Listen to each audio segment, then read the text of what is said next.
L'Europe, on en parle avec Harlem Désir, secrétaire d'État aux Affaires européennes. Bonjour. Bonjour. Merci d'être avec nous, Harlem Désir. Vous vous intéressez, vous, évidemment, à cette élection, vous, secrétaire d'État aux Affaires européennes, à cette élection de dimanche. Mais comment se fait-il que vous n'arriviez pas à intéresser les Français à cette élection? Mais d'abord, il faut expliquer peut-être davantage que pour la première fois, au travers de cette élection européenne, les citoyens vont choisir le futur président de la Commission européenne. Ça, c'est quand même ça va décisif. Pour eux en permanence. Pour remplacer Barroso par un autre, soit on pense que les 10 dernières années, la politique qui a été menée en Europe était la bonne, la politique qui a quand même mené à l'austérité, à la dérégulation sociale, à la concurrence sauvage entre travailleurs qui avaient des niveaux de revenus différents, etc. Soit on pense qu'il faut une réorientation, qu'il faut d'autres priorités, la croissance, l'emploi, en particulier l'emploi des jeunes, qu'il faut des règles sociales en Europe. À ce moment-là, c'est l'occasion d'un changement. Et vous savez que moi, je soutiens Martin Schulz, qui est l'actuel président du Parlement européen, qui est un socialiste. Bon, imaginons, on va changer. De toute façon, il va changer. On va changer le président de la Commission. Oui, mais enfin, il y a quand même toujours le président du Conseil européen. Il y a toujours le Parlement de Strasbourg. Enfin, c'est tellement compliqué qu'il y a tellement de strates de décision que plus personne ne comprend rien.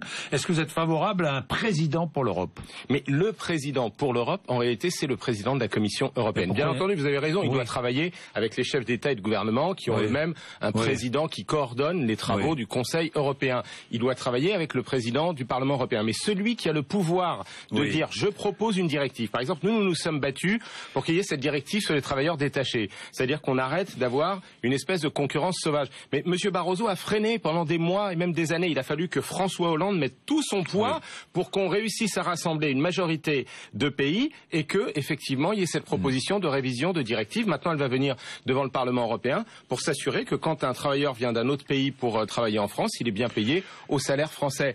Martin Schulz, c'est aussi quelqu'un qui s'est battu dans son pays pour le salaire minimum. En Allemagne, c'est très important parce qu'on avait des abattoirs qui concurrençaient ceux de Bretagne et qui étaient installés dans un certain nombre de régions d'Allemagne qui faisaient travailler des gens à 3 ou 4 euros de l'heure. Eh bien lui, voilà son orientation, l'harmonisation sociale vers le haut, la lutte contre les paradis fiscaux, alors que l'autre candidat, parce que vous avez raison de dire, de toute façon ce ne sera pas Barroso, mais à droite c'est M. Juncker, c'est l'ancien Premier ministre du Luxembourg. Bon, il a fallu quand même beaucoup se battre pour que le secret fiscal soit levé dans ce pays. Je ne suis pas certain que, en brandissant le vote Schulz ou le vote Juncker, vous mobilisiez les foules pour dimanche. Oui, mais c'est une information civique. C'est quand même de dire que c'est un premier enjeu au travers des personnes. C'est un choix d'orientation pour l'Europe.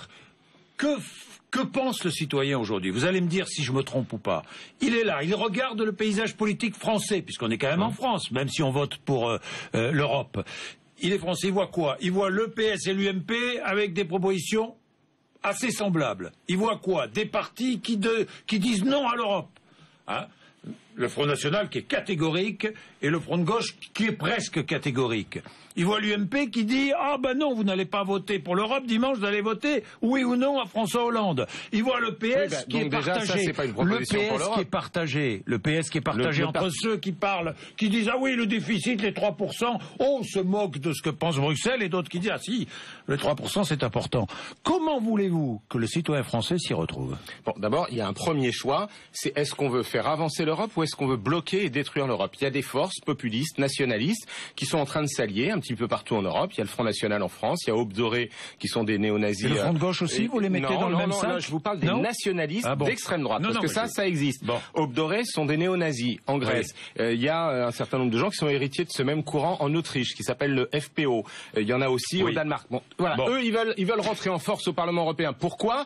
Pour essayer de défaire l'Europe, pour le repli sur les nations. Est-ce qu'aujourd'hui, on est en train de commémorer le 70e anniversaire du débarquement de Normandie, on va commémorer le centenaire du déclenchement de la Grande Guerre? Est-ce que vraiment on veut revenir en arrière? Le premier bien que l'on a grâce à l'Europe, le bien le plus précieux, c'est la paix. C'est quand même, on voit ce qui se passe en Ukraine, on voit ce qui se passe dans les Balkans, il y a encore 15 ans il y avait la guerre, donc il y a des gens qui veulent remettre ça en cause, cet acquis fondamental qui est la construction d'un espace de paix, de coopération. Deuxièmement, parmi les forces européennes, il y a bien deux orientations. Il y a des gens pour qui l'Europe c'est d'abord un grand marché, libéralisé, c'est la concurrence, libre et non forcée. Et puis il y a des gens qui veulent un espace qui soit à la fois économique, parce que c'est une force pour nos entreprises, mais aussi de cohésion, de solidarité sociale. Quand le président de la République est arrivé au Conseil européen après son élection, en juin 2012, il a dit il faut aussi qu'il y ait une priorité à la croissance et un pacte de 120 milliards d'euros avec des investissements. Et moi, par exemple, hier, je suis allé en Seine-Saint-Denis, à Aubervilliers, sur un lieu où va être construit un campus universitaire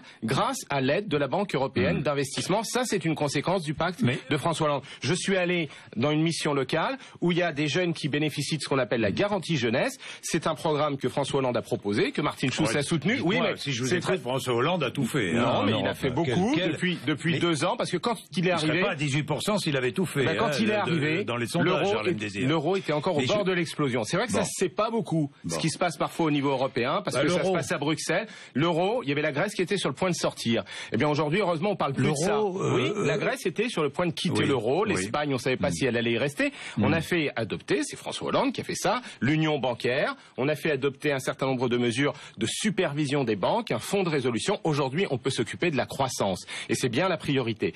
Cette croissance, elle est là, elle a commencé, elle est trop fragile. Il faut donc la conforter. Ça dépend où en Europe. 0,8 en Allemagne, nous 0. Oui, ça c'est sûr qu'elle est fragile chez nous. Donc c'est trop fragile. Donc il faut pas revenir en arrière, il faut pas revenir vers les politiques d'austérité. Alors, Harlem Désir, mais pourquoi est-ce que ça n'intéresse pas les Français? Bon, maintenant vous avez développé vos arguments. D'abord, l'organisation. Franchement, les professions de foi, vous avez reçu votre profession de foi, vous, chez vous? J'en ai reçu sur les marchés, parce que sur les marchés, les militants socialistes en distribuent. Oui, non, mais sur les marchés. Et donc moi-même, j'en ai. Mais les Français ne reçoivent rien chez eux. Beaucoup n'ont pas reçu, beaucoup ont reçu. Ils vont les recevoir. On est déjà mardi. Oui, mais c'est un peu le cas dans toutes les élections. Il y a le travail des médias. Tout le monde doit faire un effort. Je sais que vous-même, vous avez fait des émissions. Oui, on fait des efforts. Et peut-être qu'il aurait fallu que aussi il y ait une attention plus rapide qui soit. C'est vrai qu'il y a eu les élections municipales. Donc jusque-là, il y avait d'autres actualités électorales.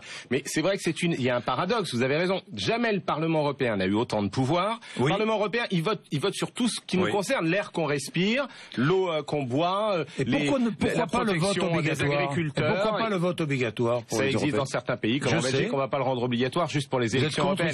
Non, l'Europe, ça ne doit pas être une punition. L'Europe, ça doit être une motivation. Mais rendre le vote obligatoire, c'est une punition ? Non, mais je pense que comme en France, ça n'existe pas pour l'instant. Vous êtes favorable ou pas? Moi, personnellement, je suis pas favorable. Je suis favorable à ce qu'on convainque les citoyens d'aller voter en leur expliquant l'importance de ce vote. Et en particulier, leur dire que l'abstention dans cette élection ne profitera qu'aux extrémistes, aux nationalistes et aux anti-européens. Et que donc ceux qui aiment l'Europe, même s'ils la critiquent dans son fonctionnement, j'ai vu qu'un sondage disait que 84% des Français, je crois que c'est un sondage Harris Interactive, publié par le Parisien, considèrent que l'Europe est une bonne idée, mais 73% environ considèrent qu'elle est mal appliquée. Donc voilà exactement le problème. Il faut sauver l'idée, parce qu'elle est indispensable, l'idée de la coopération entre les nations, l'idée que pour faire face aux grands défis de demain, par exemple, il faut bâtir une Europe de l'énergie, pour faire face aux défis du changement climatique, comme à ceux de la sécurité d'approvisionnement face à la crise. Donc une Europe de l'énergie avec Siemens, quoi. Une Europe de l'énergie, en coopération entre grands industriels européens, mais aussi pour être pionnier dans les énergies renouvelables, pour faire la transition énergétique et pour économiser de l'énergie, pour isoler les bâtiments. Si on fait un plan commun dans toute l'Europe, on peut créer 1 million d'emplois dans l'efficacité énergétique, l'isolation des bâtiments. C'est des emplois non délocalisables. Il faut être pionnier dans le numérique. Regardez ce qui se passe. Aujourd'hui, ce sont des acteurs américains, Google et d'autres, qui décident. Ils ne payent même pas d'impôts dans les pays où ils font des profits. Dites-moi, ils ne paient pas d'impôts. Mais Amazon, par exemple, c'est vrai, ne paie pas d'impôts en France. Donc il faut, mais il faut une harmonisation fiscale. On lui finance ses installations en France.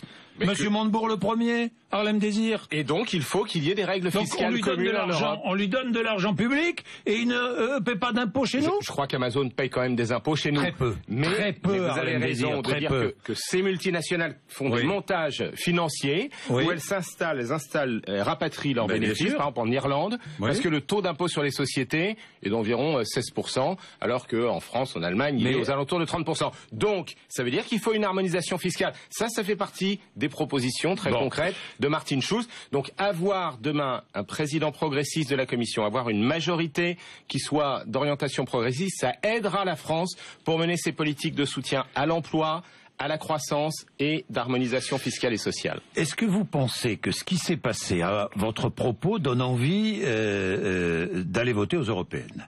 Vous avez été débarqué de la tête du Parti socialiste pour être nommé secrétaire d'État aux affaires européennes. Non, j'ai été appelé par le président de la République et le Premier ministre à rentrer au gouvernement pour m'occuper des affaires européennes, qui sont pour moi une très ancienne passion. Non, ce n'est absolument pas comme ça que ça s'est passé. Ah bon? Bah oui. La défaite au municipal, c'est également la faute de l'ancienne direction du parti. C'est pas moi qui le dis, c'est Jean-Christophe Cambadélis, votre successeur. Mais ça, c'est une sanction. Chacun a bien le droit de dire ce qu'il veut, et par ailleurs, à partir du moment où il y a une défaite électorale, nous l'avons dit, c'est un échec. Et donc il fallait votre échec aussi. Mais, tout le monde était dans cette direction. Oui. Bon, donc s'il y a eu échec, il était collectif. Bon. Et s'il y avait des leçons à en tirer, elles étaient collectives. Et le président de la République lui-même a considéré qu'il fallait en tirer des leçons, puisqu'il a, à ce moment-là, nommé un nouveau Premier ministre, un nouveau gouvernement, décidé d'accélérer l'adoption d'un certain nombre de mesures. On en a vu encore la semaine dernière sur les impôts, par exemple, des ménages modestes.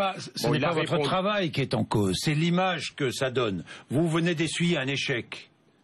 Oui, à la tête du PS. Et nous avons décidé d'en tenir compte. Et vous avez décidé d'en tenir compte et vous êtes nommé secrétaire d'État aux affaires européennes. C'est une récompense ou quoi? C'est quoi? C'est de la récompense de l'échec? Je crois qu'on a dû considérer que mon expérience européenne, les contacts que j'avais, le fait que beaucoup de mes interlocuteurs d'aujourd'hui, d'ailleurs, des ministres des Affaires européennes, des ministres des Affaires étrangères, sont des gens avec qui j'ai travaillé au Parlement européen, dans les formations politiques européennes, ça pouvait être un atout pour défendre nos positions en Europe. Je vois le classement, vous étiez 752e sur 754 députés. Vous prenez une année, celle où j'étais premier secrétaire du Parti socialiste. Je peux vous assurer. Pas tout faire. Voilà, quand on est dirigeant d'une formation politique nationale, pendant 2 ans, je me suis beaucoup consacré, comme vous le savez, vous m'invitiez souvent, à la politique nationale. Vous touchiez vos indemnités européennes, mais vous travailliez pour le Parti socialiste français. Et j'étais aussi un parlementaire européen qui votait des lois européennes. Et pendant des années, au Parlement européen, j'ai défendu des directives sur 12 rapports, 660e, je vois, vous avez posé 14 questions, vous êtes 601e. Encore une fois, vous prenez... Non, je prends des chiffres, moi. Vous prenez des chiffres qui correspondent à des années où j'avais une responsabilité nationale. Donc vous pouvez aussi prendre le président ou le secrétaire général d'un parti qui est par ailleurs député à l'Assemblée nationale. Il est évident que c'est pas lui qui fait les travaux en commission, mais il s'exprime pour son parti dans le débat politique. Et moi, j'ai été un parlementaire qui a fait avancer beaucoup de règles européennes pour les droits sociaux, la directive sur les travailleurs intérimaires, la directive sur les comités d'entreprise européens. Je me suis battu pour la taxe sur les transactions financières. Maintenant, vous avez vu qu'enfin, ça va devenir une réalité. Là aussi, c'est parce que la France, François Hollande, ont poussé pour cela. Dites-moi, Harlem Désir, est-ce qu'il y a un bashing Désir, un Harlem bashing malsain? Je crois pas, il faut pas attacher plus d'importance que ça. Vous l'avez senti ou pas? Je me préoccupe pas de commentaires. Mais moi, je suis dans l'action. Ne me dites pas que ça ne me touche pas. Je ne peux pas croire ça, Harlem Désir. Ça vous a touché. Mais quand on est un responsable politique, il est normal qu'on soit critiqué. Je fais la part des choses entre le jeu politicien, qui à mon avis passionne pas les Français. Mais pourquoi? Je vais vous dire franchement, ce qui intéresse les Français, vous l'avez vous-même souligné, c'est de comprendre ce que peut faire l'Europe, ce à quoi elle peut servir. C'est pas tellement les polémiques de personnes. Enfin, les polémiques et qui viennent souvent de votre propre camp, Harlem Désir, vous le savez bien. Non, les critiques, elles venaient quand même pour l'essentiel de la droite. Ah non, pas du tout. Non. Si le Front National gagne, c'est que les uns et les autres n'ont pas été à la hauteur de leur tâche. C'est pas moi qui le dis, c'est votre successeur à la tête du PS. Mais il a raison. Décidément qu'il vous en veut. Mais ça ne vous en veut d'ailleurs. Il vous en veut. Je ne le crois pas. C'est pas mon sentiment en tout cas. Bon. Je vais vous lire ce que m'a écrit Evelyne ce matin, ce que nous a écrit, à vous, à moi. J'irai voter à Lorient. Je n'ai pas d'informations sur les candidats qui se présentent. Le mail a été envoyé ce matin. Alors je peux lui dire que pour le Parti socialiste, c'est Isabelle Thomas, qui est une députée européenne sortante et qui s'est beaucoup battue pour la Bretagne et pour la pêche. J'ai des difficultés pour choisir, parce que l'absentéisme des élus ne fait pas très sérieux vis-à-vis des autres pays européens. Les députés européens français sont parmi les plus mal classés. Ce n'est pas vrai. Je peux vous assurer que les députés européens français, par exemple dans sa région, Isabelle Thomas, qui s'est beaucoup battue pour défendre la pêche, parce qu'il y avait des mesures qui menaçaient les pêcheurs français. Je peux vous dire que par exemple, Pervenche Berès, qui était de liste en autoriser la pêche en eau profonde, surtout. Elle s'est battue pour qu'il y ait des périodes de transition, même s'il y a des zones limitées, mais qui permettent aux pêcheurs français de continuer à travailler. Pervenche Berès, qui était, je prends les têtes de liste, qui est tête de liste en Île-de-France, elle est présidente de la commission de l'emploi et des affaires sociales au Parlement européen. Donc c'est elle, par exemple, qui porte la bataille pour la directive sur le détachement des travailleurs, dont on parlait tout à l'heure, contre le dumping social. Et je pourrais multiplier les exemples. Il y en a aussi de l'autre côté. Alain Lamassoure, qui est un tête de liste de l'UMP, qui est un parlementaire européen, qui est aussi président ne veut pas voter pour lui. Voilà, donc c'est la droite qui aujourd'hui est pas claire sur l'Europe, c'est l'UMP. Je le regrette parce qu'il y a de vrais Européens. Alain Juppé, c'est un vrai Européen. Mais quand je vois qu'un certain nombre d'autres responsables de l'UMP remettent en cause la construction européenne, veulent revenir en arrière, revenir à une Europe à 6, ou certains comme Henri Guénaud mettent en cause même finalement le cœur même de l'intégration européenne. Là, je dis qu'il y a un parti qui n'est plus tout à fait dans la ligne européenne. L'absentéisme des élus, bon, passons. Le salaire est intéressant, bon, c'est peut-être la seule motivation de certains, passons. Mais Evelyne ajoute, ce qui me tracasse, c'est que personne ne parle du traité transatlantique. Moi, je suis contre. Vous êtes pour ou contre ? Je remercie Evelyne de nous donner l'occasion d'en parler. Donc ce traité, il est en cours de négociation. Donc ça va dépendre de ce que sera l'issue de cette négociation. Qu'est-ce qu'on peut en attendre ? Pourquoi est-ce que ça peut être intéressant de négocier en fait ce partenariat commercial avec les États-Unis ? Pour permettre à nos entreprises de mieux exporter sur le marché américain. On peut prendre des exemples. Par exemple, nos produits laitiers aujourd'hui rencontrent des barrières tarifaires ou des barrières non tarifaires. On dit ils correspondent pas. Mais d'accord. Bon, voilà. Bon, les marchés publics, on a des entreprises. Aujourd'hui, les marchés publics sont très ouverts en Europe. Ils sont très fermés aux États-Unis. Donc on négocie aussi permettre aux Américains de venir plus facilement en Europe, donc chez nous. Non, parce que c'est déjà ouvert. Donc c'est pour ça. Je vous dis les marchés publics. Donc cette négociation, elle va que dans un sens. Non, bien entendu, les Américains demandent des choses. Alors deuxièmement, voilà, il y a des conditions. Lesquelles ? Par exemple, nous avons refusé que dans la négociation il puisse y avoir la mise en cause de l'exception culturelle. C'est-à-dire que nous avons exclu les services... Oui, mais c'est très important. Mais c'est important. Les services audiovisuels. On est d'accord. On a exclu d'autres choses d'ailleurs aussi, tout ce qui concerne les industries d'armement, etc. Deuxièmement, nous disons qu'il y a des choses qu'on n'acceptera pas. Par exemple, de remettre en cause nos normes de protection des consommateurs, nos normes sanitaires en matière alimentaire. Le bœuf aux hormones, c'est hors de question.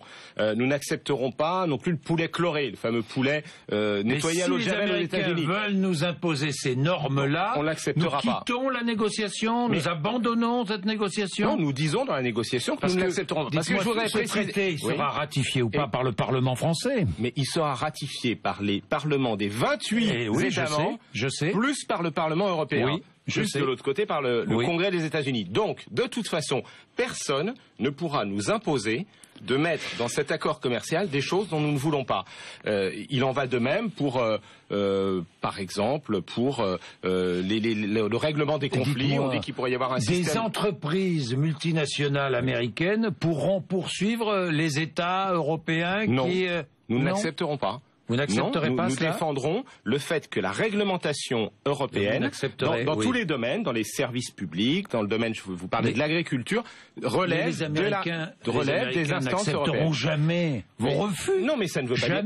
Non, mais tout cela ne veut pas dire qu'il ne reste pas des choses à négocier. Je vous citerai un exemple. On parle des normes en matière industrielle. Bon, si vous voulez exporter aujourd'hui une voiture fabriquée en Europe aux États-Unis, comme la façon de faire les ceintures de sécurité ne relève pas des mêmes normes, vous ne pouvez pas exporter la voiture fabriquée aux normes européennes. Donc, si on peut se mettre d'accord sur un certain nombre d'harmonisations réglementaires... Donc, nous gagnons tout dans un sens et rien dans l'autre. Non, ils y gagneraient aussi. Qu'est-ce que nous allons accepter des Américains, nous, Européens ? Nous pouvons avoir une négociation... Qu'est-ce que nous allons ouvrir aux Américains ? Nous pouvons avoir une négociation qui porte, comme dans toute discussion commerciale, sur l'abaissement de part et d'autre d'un certain nombre de tarifs douaniers, comme on dit, de droits de douane, à condition que ça ne mette pas en cause nos intérêts fondamentaux. Et par ailleurs, nous allons demander, parce que le marché américain... OGM, non. Toutes les normes alimentaires, non. Voilà. La poursuite des États par les grandes sociétés, non.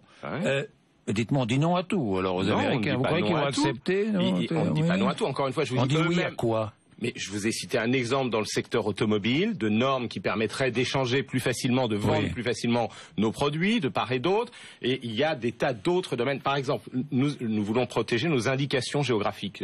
Le fait qu'on ne puisse pas appeler Champagne un vin qui n'est pas fabriqué en Champagne. Le fait que là encore, nous nous protégeons. Nous nous protégeons, mais eux, ils peuvent avoir intérêt aussi à ce que ces négociations leur permettent d'exporter un certain nombre de leurs produits, à ce que les... après, on entre dans des détails. Donc pour l'instant, vous dites oui à cette négociation, vous dites oui mais à cette négociation. Exactement. Oui, c'est bien ça. Oui, parce que c'est un très grand marché qui est en croissance, le marché américain. Franchement, donc à quoi ça sert cette négociation? Franchement, ça sert parce que nous sommes. Ça va créer combien d'emplois? Vous avez chiffré? On dit 0,5% de croissance. Au niveau européen, ça sert à rien. 0,5. Ça sert pourquoi? Déjà, nous sommes les principaux partenaires commerciaux. C'est-à-dire ça représente 40%. Bah oui, mais on peut peut-être aller plus loin. Comme je vous l'ai dit, nous avons intérêt à pouvoir mieux exporter un certain nombre de nos produits agricoles, à pouvoir mieux accéder au marché public américain. Encore faut-il vérifier que ça s'applique. Les marchés publics américains qui sont protégés, d'ailleurs. Qui sont hyper protégés. Donc c'est un des objets de la négociation. Nous ne protégeons pas, nous, en Europe. Hein. Exact. Nous les avons déjà ouverts, donc on demande à ce qu'eux les ouvrent de façon réciproque. Voilà. Bon. Merci Harlem Désir. Merci 8h56. On aura l'occasion de reparler de cette négociation transatlantique. Oui, elle est importante. Oui, parce qu'elle est très importante. Merci à vous. Merci beaucoup.